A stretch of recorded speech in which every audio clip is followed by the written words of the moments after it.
అదే RTV app వార్తల్ని క్షణాల్లో చదివే అవకాశం ఉంటుంది. ఒక న్యూస్ పేపర్, ఒక టెలివిజన్ ఛానల్ మీ చేతుల్లో ఎప్పుడూ ఉంటాయి. పట్టణంలో ఈరోజు నన్ను ఆహ్వానించి సాదరంగా స్వాగతం పలికిన తెలుగుదేశం పార్టీ కార్యకర్తలందరికీ ధన్యవాదాలు తెలియజేసుకుంటున్నాను. ముఖ్యంగా చంద్రబాబు నాయుడు గారు ప్రభుత్వం ఏర్పాటు చేసిన తర్వాత ఎప్పుడూ లేని విధంగా ఈ రాష్ట్రంలో అభివృద్ధి సంక్షేమ పథకాలు అందుతున్నాయి.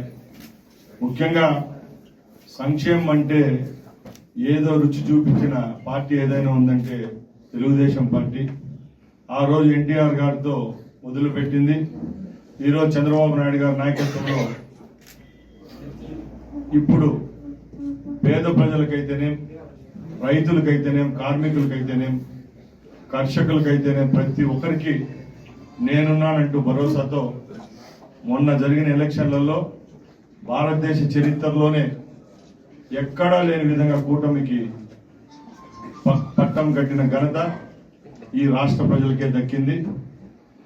వారి యొక్క రుణం తీర్చుకునేదానికి తెలుగుదేశం పార్టీ ఈరోజు చంద్రబాబు గారి నాయకత్వంలో, అలాగే ఉప ముఖ్యమంత్రి పవన్ కళ్యాణ్ గారి నాయకత్వంలో పనిచేస్తూ ఉంది. గడిచిన 6 నెలల్లోనే ఇది మంచి ప్రభుత్వం అనే పేరు తెచ్చుకుంటూ అభివృద్ధి ఫలాలు, సంక్షేమ ఫలాలు ప్రజలకు అందించే దాంట్లో మా తెలుగుదేశం పార్టీ కార్యకర్తలు కూడా ముఖ్య భూమికను పోషిస్తున్నారు. ముఖ్యంగా మీ అందరికీ తెలుసు, గత ప్రభుత్వంలో 250 రూపాయలు పెన్షన్ పెంచేదానికి సంవత్సరం తీసుకొని 5 సంవత్సరాలు ముఖ్యమంత్రిగా ఉండి మన జిల్లా వాసి అయిన జగన్మోహన్ రెడ్డి గారు ప్రజలకు కన్నీళ్లు తప్పక సంతోషాన్ని మిగల్చలేదనే దానికి రాజంపేట నియోజకవర్గమే కారణం. ఇప్పుడే మా జిల్లా అధ్యక్షుడు గారితో నేను చర్చించడం జరిగింది. మన రాజంపేట ఏదైతే ఉందో ప్రజల యొక్క అభిమానం పొందాలంటే ఈ 4.5 సంవత్సరంలోనే మనం అన్నమయ్య ప్రాజెక్ట్ ఏదైతే ఉందో అది పునర్నిర్మించి రాజంపేట ప్రజల యొక్క మన్ననలు కాదు, వాళ్లకు మనం న్యాయం చేసినట్టు అవుతుందని చెప్పడం జరిగింది.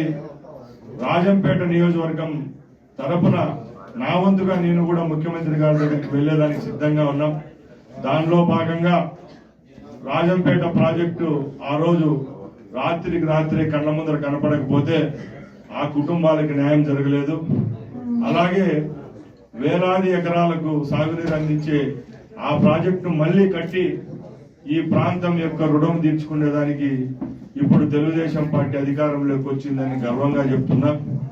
అలాగే ఆ రోజు చంద్రబాబు నాయుడు గారు ముఖ్యమంత్రి ఉన్నప్పుడు ఎప్పుడో 100 సంవత్సరాల ముందు ఒంటిమిట్ట రామాలయాన్ని నిర్మిస్తే ఆయన 5 సంవత్సరాలు ముఖ్యమంత్రిగా ఉండి రాష్ట్ర విభజన తర్వాత ఒంటిమిట్ట అనే దాన్ని చరిత్రలో పుటల్లో లెక్కించే విధంగా దాన్ని అభివృద్ధి చేయడం జరిగింది.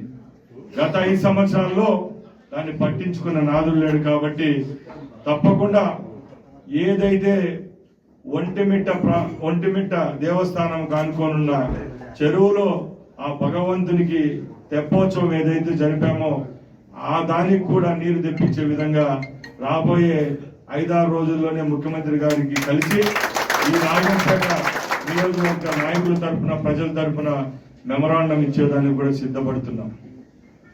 ఇంకొకటి చెప్తున్నాం, ముఖ్యంగా చంద్రబాబు నాయుడు గారు ముఖ్యమంత్రి అయిన తర్వాత ఈ రాష్ట్రంలోనే కాదు ఎక్కడ నియోజకవర్గ స్థాయిలో ఎక్కడ గలాటాలు లేవు.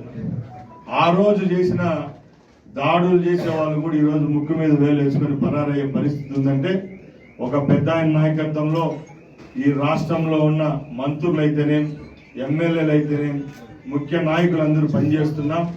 రాబోయే కాలం ప్రజల కోసమే మేమంతా పనిచేస్తామని ఇక్కడ తెలియజేసుకుంటున్నా. అలాగే ముఖ్యంగా చంద్రబాబు నాయుడు గారు ముఖ్యమంత్రి అయిన తర్వాత ఎప్పుడు మరిన్ని వీడియోస్ కోసం ఛానల్ ని సబ్స్క్రైబ్ చేయండి. లేటెస్ట్ అప్డేట్స్ కోసం వాట్సాప్ ఛానల్ ని ఫాలో చేయండి. అండ్ లింక్ డిస్క్రిప్షన్ లో ఉంది.